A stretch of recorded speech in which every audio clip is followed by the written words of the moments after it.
Hello বন্ধুরা, এবছরই উচ্চ মাধ্যমিকে সেমিস্টার পদ্ধতি চালু হয়ে যাচ্ছে। মানে আপনারা এইচএস পরীক্ষা বছরে দুবার দিবেন। যারা এবছর একাদশ শ্রেণীতে ভর্তি হবেন বা 11-এ ভর্তি হবেন, তারা এই উচ্চ মাধ্যমিকে দুবার পরীক্ষা দিবে। কী ধরনের প্রশ্ন হবে, কত নাম্বারের প্রশ্ন থাকবে, আমি সম্পূর্ণ পদ্ধতিটা আলোচনা করব।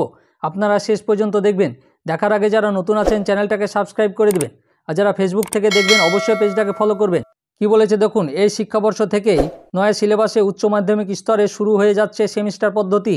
বুধবার সন্ধ্যায় এক বিজ্ঞপ্তি দিয়ে জানিয়েছে উচ্চ মাধ্যমিক শিক্ষা সংসদ। বহু আগে ঘোষণা করা হলো সিলেবাস ও মডেল প্রশ্নপত্র তৈরি এবং সরকারি অনুমতি পাওয়ার প্রক্রিয়াটি চলছিল। অবশেষে এদিন শিক্ষা দপ্তরে অনুমতি মেলায় স্কুলগুলিকে তা জানিয়ে দিলেন সংসদ সভাপতি চিরঞ্জীব ভট্টাচার্য। অর্থাৎ এবছর যারা একাদশ শ্রেণীতে ভর্তি হবে তাদের একটি শিক্ষাবর্ষে দুবার পরীক্ষা দিতে হবে। একটি পরীক্ষা হবে নভেম্বরে, অন্যটি হবে মার্চে নাগাদ। মানে যারা এবছর 11-এ ভর্তি হবে তারাই সেমিস্টার পদ্ধতিটা পাবে উচ্চ মাধ্যমিকে গিয়ে। আপনারা একটা পরীক্ষা হবে, মানে প্রথম সেমিস্টার হবে নভেম্বর মাসে এবং সেকেন্ড সেমিস্টার হবে মার্চ মাস নাগাদ। আপাতত সেমিস্টার চালুর ঘোষণা হলো, সেমিস্টার ভিত্তিক পাঠ্যক্রম, ক্লাস বিন্যাস এবং নম্বর বিভাজন এখনও ঘোষণা করা হয়নি। সেটা খুব তাড়াতাড়ি করা হবে। এ প্রসঙ্গে সংসদের সচিব প্রিয়দর্শিনী মল্লিক বলেন, ইভেন বা জোর semester short answer type SAQ এবং ডেসক্রিপটিভ অ্যান্সার টাইপ DAQ প্রশ্ন থাকবে। মানে আপনার শর্ট কোয়েশ্চেন থাকবে এবং ডেসক্রিপশন টাইপেরও কোয়েশ্চেন থাকবে। আর অড অর্থাৎ বিজোড় সেমিস্টার থাকবে safe multiple choice question MCQ। মানে আপনাদের বিজোড় সেমিস্টার থাকবে শুধু মাল্টিপল টাইপের কোয়েশ্চেন, মানে শুধু শর্ট কোয়েশ্চেন থাকবে MCQ টাইপের। কোন সেমিস্টারে কত নম্বর থাকবে তা নিয়ে চূড়ান্ত সিদ্ধান্ত এখনও হয়নি। তার জন্য প্রশাসকদের সঙ্গে আলোচনা করতে হবে। বৃত্তিমূলক বিষয়গুলো বিবেচনায় থাকবে। তবে নভেম্বর এবং মার্চে দুটি পরীক্ষা হবে। আর প্র্যাকটিক্যাল বা প্রজেক্ট হবে বছরে একবারই।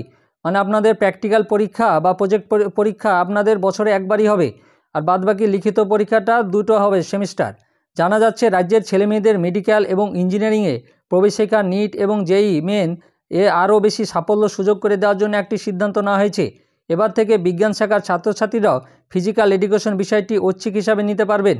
মানে আপনারা বিজ্ঞান শাখায় যদি পড়াশোনা করেন, শরীরশিক্ষা যে শরীরশিক্ষা বিষয়ক বিষয়টি আছে সেটাও আপনারা নিতে পারবেন ঐচ্ছিক হিসাবে।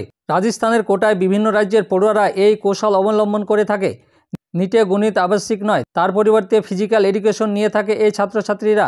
3 মাসে এর সিলেবাস শেষ করে ফেলে তারা। ফিজিক্সের জন্য যেটুকু গণিতের প্রয়োজন সেইটুকুই চর্চা করে তারা।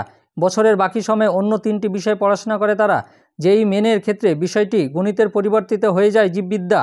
তার পরিবর্তিতে ফিজিক্যাল এডুকেশন নেই তারা। এতে অন্যান্য বিষয়গুলির জন্য বাড়তি সময় পায় তারা। এবার এ রাজ্যের ছাত্রছাত্রীদের কাছেও এই সুযোগে দরজা খুলে গেল। রাজস্থানের কোটাতে বিষয়ভিত্তিক শুধু পড়াশোনা হয়, যেটুকুটা প্রয়োজন সেইটুকুটাই আপনাদের পড়াশোনা করে। তার জন্য আমরা JEE মেন বা ইঞ্জিনিয়ারিং যে কোনো শাখাতে বা নিটে আপনারা যাতে ভালো করতে পারেন তার জন্য এই ব্যবস্থা। চূড়ান্ত ঘোষণা না হলেও ঠিক হয়েছে বিজ্ঞান ও বৃত্তিমূলক শাখায় 70 নম্বর থিওরি এবং 30 নম্বর প্র্যাকটিক্যাল হবে। মানে বিজ্ঞান এবং বৃত্তিমূলক শাখায় 70 নম্বর থাকবে আপনার থিওরি কোয়েশ্চেন এবং 30 নম্বর থাকবে প্র্যাকটিক্যাল। আর নভেম্বরে 35 নম্বরের MCQ এবং মার্চে 35 নম্বরের ছোট ও বড় প্রশ্নের থিওরি পরীক্ষা হবে। মানে মার্চে 35 নম্বরের ছোট এবং বড় থিওরি পরীক্ষা হবে। কলা বিভাগের ক্ষেত্রে 80 নম্বরের থিওরি এবং 20 নম্বরের প্রজেক্ট থাকবে। সেক্ষেত্রেও 40 নম্বর করে দুটি প্রশ্নে ভাগ হবে পরীক্ষা। আর প্রজেক্ট এবং প্র্যাকটিক্যালও হবে নভেম্বর নাগাদ। বিষয় অনুযায়ী শাখাগুলিতে 4টি সেটে ভাগ করা হয়েছে। কোনো সেটে দক্ষতা যাচাইমূলক প্রশ্ন আসতে পারে। আর্টসের ছেলেমেয়েরা 80 নম্বরের থিওরি পরীক্ষা দিবে এবং 20 নম্বরের প্রজেক্ট থাকবে। আর সেক্ষেত্রে 40 নম্বর করে দুটি ভাগে ভাগ করা থাকবে। এবার আপনার উচ্চ মাধ্যমিকে শারীরশিক্ষা সাবজেক্টও নিতে পারবেন ঐচ্ছিক হিসাবে। উচ্চ মাধ্যমিকে এই সেমিস্টার পদ্ধতি চালু হলে কেমন হবে আপনারা কমেন্ট করে জানান।